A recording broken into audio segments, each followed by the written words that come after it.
Thank you very much for inviting me and giving this opportunity to talk with such a distinguished audience. Ladies and gentlemen, thank you for coming this evening and attending the talks about my small country, which is in constant problems since its independence, and it is drawing attention of the world community.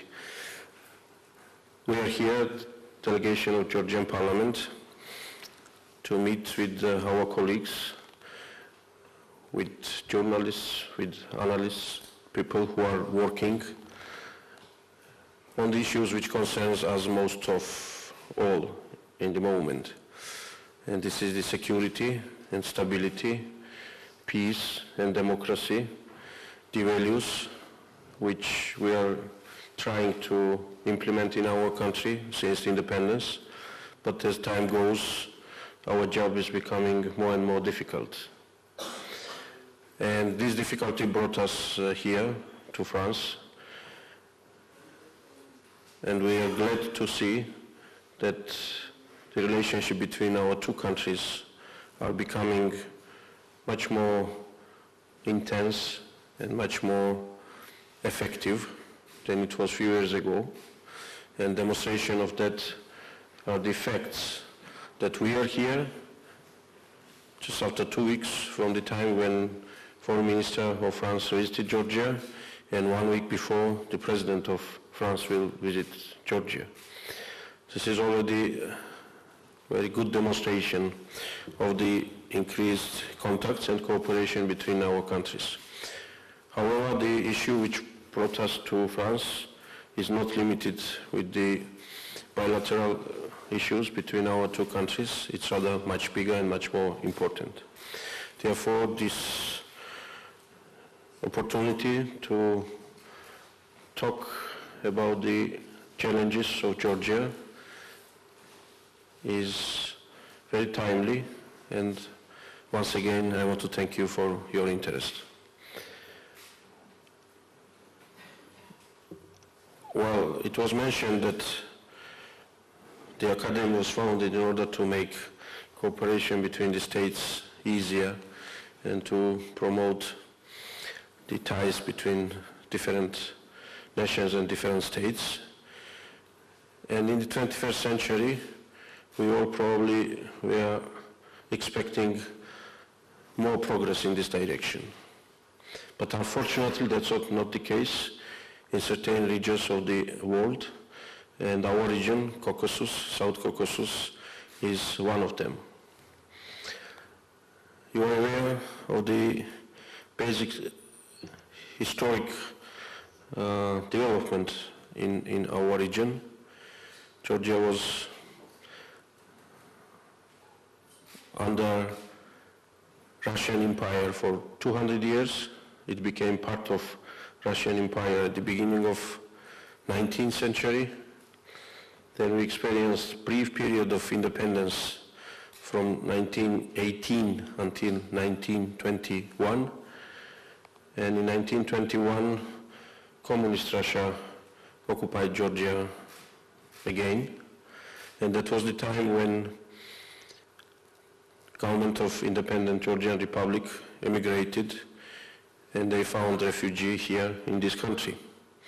Just yesterday we went to a small village, Leville, where the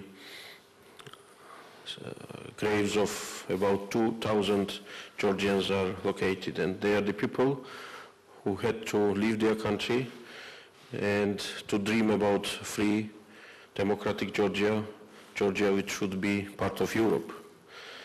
And we saw one lady there yesterday who was born in 1918, the day when Georgia announced its independence from Russian Empire.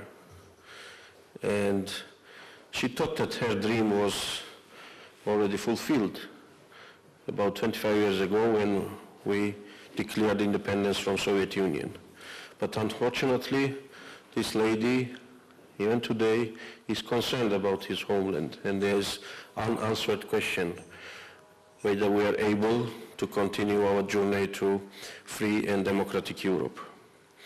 This choice, which Georgian people demonstrated many times during the nationwide elections, when they were electing constantly political parties and presidents who were following very clear strategic direction of making Georgia integral part of wider Europe and member of NATO, to making Georgia a democratic country based on basic values of human rights and democracy. And that was something which was never questioned in the history of Georgian independence since the breakup of the Soviet Union. Because when we were fighting against communism, especially in late 80s, when it became possible, there was no question what we wanted to end and what we wanted to start. We wanted to end communism, and the Russian Empire was associated with communism, and we wanted freedom, and for that we were looking to Europe. Why we are doing that? There are obvious reasons. On one hand, because it's Europe where the basic values of humanity are well established, better established than anywhere else in the globe. But at the same time, because that was our historic destiny, I would say. From the 4th century, Georgia was part of Christian civilization, part of different Christian kingdoms and empires, and that's where we were looking for since those times. Therefore, for us, there was no question why we would try to become part of Europe. Unfortunately, this understanding was not acceptable for Russian leaders from the very beginning. That's why we received two conflicts in Georgian territory, Abkhazia and South Ossetia, which after August 2008 war were declared independent states. At the moment they are recognized by Russia and 3 other countries, those 3 other countries being Nicaragua, Venezuela, and Tuvalu. But that's the reality right now. Tuvalu took back to change their minds, yes. So that's the legal situation, but the de facto situation is very different. Those regions are under complete control of Russia, and they are building military bases. The military bases which they had to remove from Georgia according to OSCE the agreement in 1999, Istanbul decision. But now they say that according to the request of the independent governments of those regions, they are building those military facilities in the region. Unfortunately, during about 15 years, those conflicts remained unsolved, and they were called as frozen conflicts. But they were everything but frozen, especially because of the fact that Russian military forces were given the exclusive right to keep peace there. And as there's a well-known joke that peacekeeping for Russia means keeping pieces of the land of other countries until they incorporate those pieces to their state. So that's what happened in August 2008. And after that, our problems were, of course, increased. After that point, NATO countries became less certain what to do with the promise that Georgia will become NATO member, which was given earlier in 2008. After that, world became less and less engaged and involved in these issues, and even the basic agreement facilitated by President Sarkozy between Georgia and Russia was not fulfilled, but somehow world community forgot about that. And if we look back and analyze what was the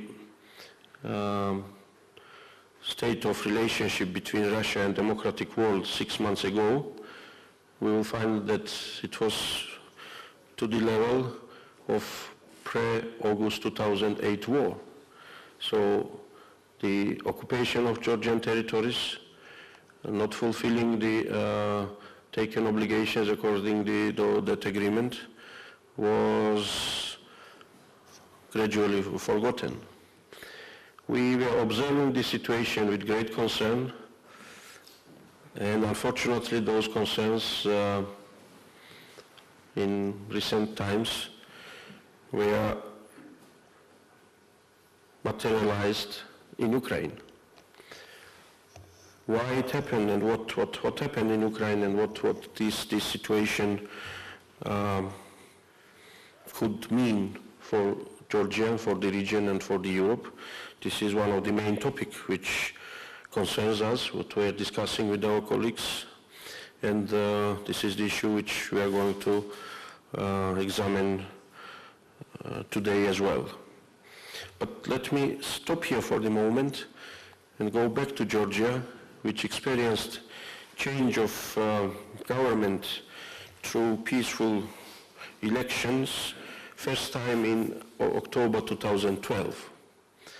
And after that, Georgia is ruled by the political coalition, which is called Georgian Dream. The coalition was created and led by Mr. Ivanishvili, who was Prime Minister of the country until November 2013. After that, he stepped down, and the coalition continues being in the government and in the majority of the parliament. We conducted presidential elections in November 2013, which were recognized widely as European-style elections without any concerns about widespread problems in the region regarding the elections, and it was regarded as a huge step forward. We have in the parliament two political groups, Georgian Dream Coalition, composed by 6 political parties, and former ruling party, United National Movement. We have huge disagreements on a number of issues, but on international issues, on geopolitical issues, on European integration issues, we are together and we both share the strategy of the country. The latest polls in Georgia demonstrate that about 70% of Georgians are in favor of European Union and NATO integration, and pro-Russian sentiments are popular among 10%, the population which question the strategic direction. Maybe Russia would be a better option. That makes very different case in Georgia, different from Ukraine before the events of Maidan and so, and it makes different from Moldova, where situation among the population is different as well.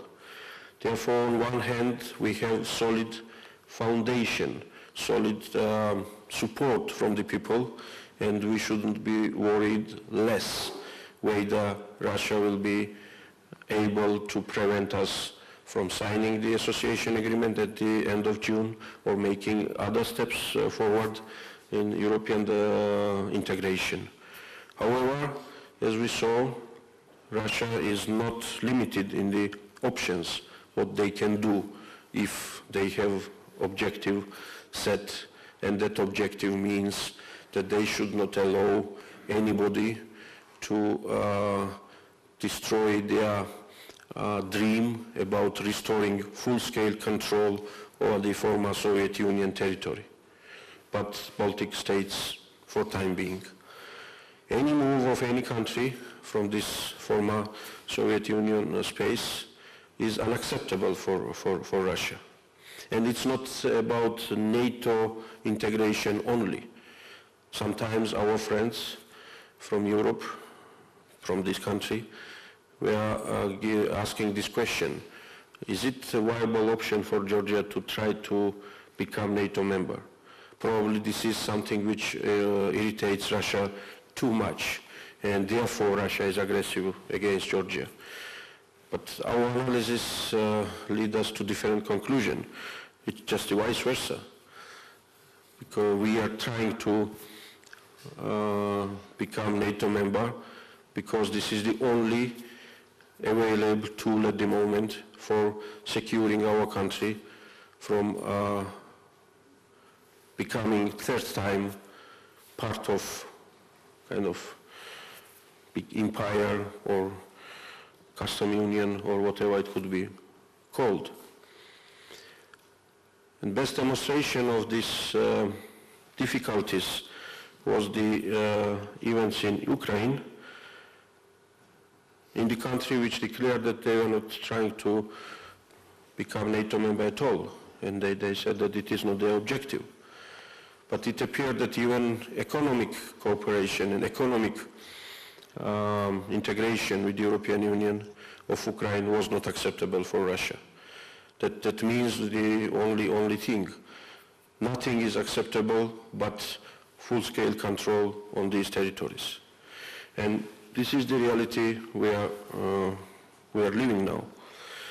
Georgia managed to keep good relations with all the other neighbors in our region.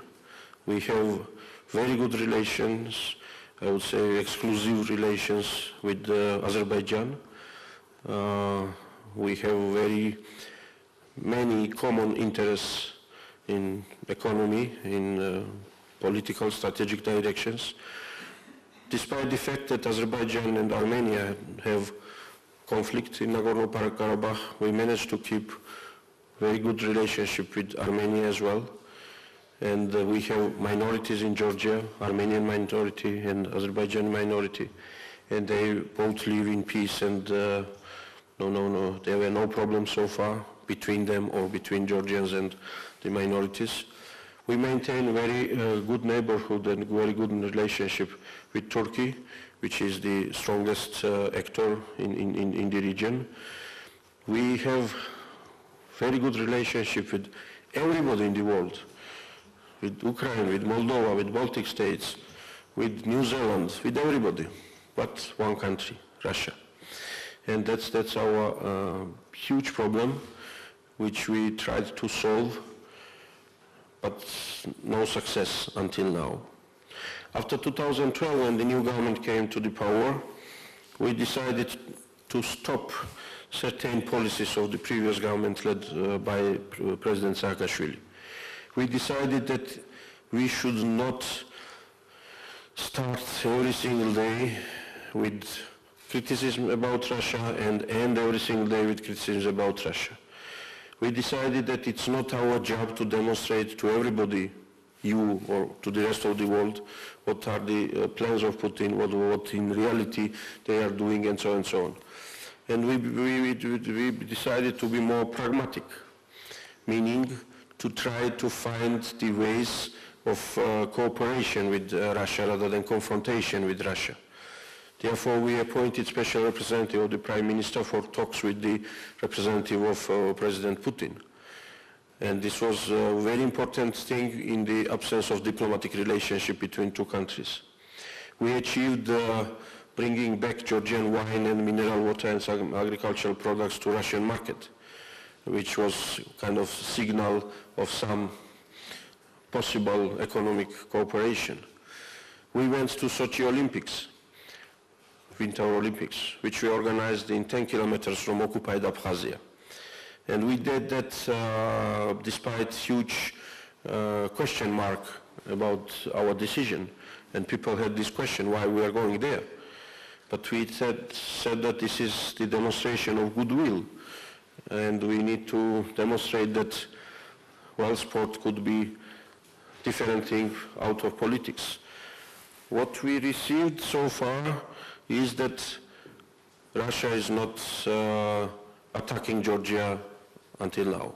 I mean, I cannot report anything positive, but I can report that there are no negative developments so far, other than continuation of the old practice of building barbed wire around the occupation line, around Abkhazian and South Ossetian administrative borders, and Russia basically completed that thing. Of course, they continued strengthening their military facilities, and especially in South Ossetia, it's just their military base, nothing else. In this situation, we believe, Georgian government, Georgian opposition, vast majority of Georgian people, that for us, the next step should be even faster integration with the European Union and with NATO.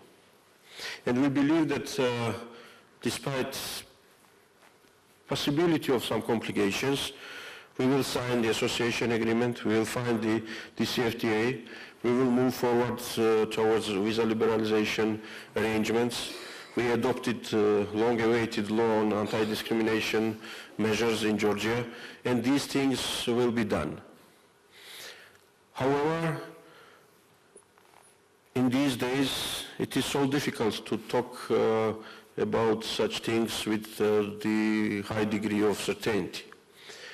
Because, well, we are recorded, but anyway, one of the most frequently asked questions to us from our colleagues across Europe is what we think about Kremlin's possible plans. And the logic being that we are closer, we know better the situation there, and so on, so on. But believe me, we are not the best experts or the most informed people who can tell you what Russia could do next. Of course, we have our understanding of the situation, but with this fact, I want to tell you what is the degree of uncertainty and some confusion.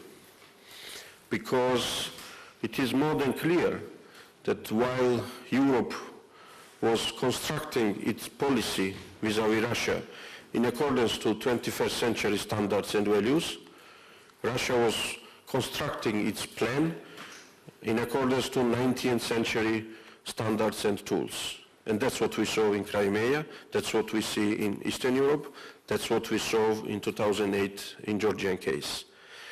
Of course, in this situation, there's a great deal of this dissonance in plans and reactions and measures and countermeasures and so on. Russia has a plan, Russia has very efficient decision-making system, and Russia has very efficient implementation system. And Russia has very efficient propaganda system. When we look to democratic world, we hardly find many positive things in these four directions. Because there's no plan, decision-making is difficult in any democracy, especially in the system of democracies, as it is European Union, and therefore implementation is slower, and so on and so on. Then the basic thing, well, we Georgians are with you, with those who believe that time of wars and solving the issues with the guns and the machine guns and bombs have gone. And we are believers of diplomacy, negotiations, compromises, understanding of different views, and we are with you. But the problem is that the other side is not there. And that leads to necessity of constructing in longer run completely different architecture of relationship between the West and East, or European Union, or I don't know, democratic world, and Russia. We all need to realize that the basic concept which drives Russian policy is based on expansion. And stronger Russia means bigger Russia for the political elites. And stronger they become, bigger they want to become. And this was the logic of state building from the medieval centuries. That was the concept during communist Russia. Russia experienced a brief period of Yeltsin time when it was the attempt to change the course of development of the state. But when Mr. Putin assumed the power, things came back to old reality. And that's where we live now. Therefore, in this difficult situation, we came here with the message that Georgia is and will remain a reliable and predictable partner for democratic world in trying to find the solutions of this problem. We are ready to be flexible. We are ready to be patient. Only thing for what we are not ready is if the bigger countries and democratic world will somehow forget Georgia, as it unfortunately happened in 1921, and this will happen once again. That's the only thing what we want to prevent. Therefore, we are trying to remind about our existence, about our problems, and we are ready to synchronize our policy toward Russia, toward our neighbors, or whatever, to the policy of European Union and leading countries, including France. At the same time, we believe, we count on the understanding of these countries that we cannot last forever in this uncertainty when it is declared that Georgia will become NATO member. It is declared that Georgia is sovereign and united and nobody recognizes Abkhazia and South Ossetia. But at the same time, some other things are happening on Georgian territory and in our neighborhood, and we believe we have right to remind about our interests and our existential issues as well. So far, we are seeing that there is growing understanding of these issues and these things, and we're very optimistic in this very pessimistic era. Thank you.